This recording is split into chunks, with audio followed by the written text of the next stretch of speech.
যে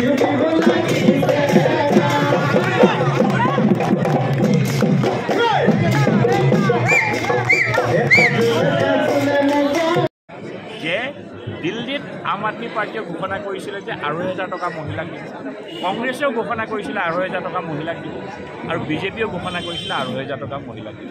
যে তিনিটা পাৰ্টি কৈছে, কিন্তু কাৰো গেৰাণ্টি তাত নচলিলে। ৰাহুল গান্ধীৰ গেৰাণ্টিও নচলিলে, আপোনাৰ কেজৰিৱালৰ গেৰাণ্টি নচলিলে, কিন্তু মোদীৰ গেৰাণ্টি চলিলে। কাৰণ ভাৰতৰ দুখীয়া মানুহে জানে নৰেন্দ্ৰ মোদী ডাঙৰীয়াৰ পাৰ্টীয়ে, ভাৰতীয় জনতা পাৰ্টীয়ে যদি ক'ৰবাত আমি যদি আমাৰ ক'ৰবাত নিৰ্বাচনী ইস্তাহাৰত যদি আমি কিবা এটা প্ৰতিশ্ৰুতি দিওঁ, আমি আখৰে আখৰে পালন কৰোঁ।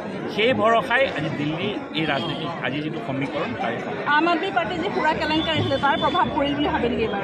ডেফিনেটলি পৰিছে।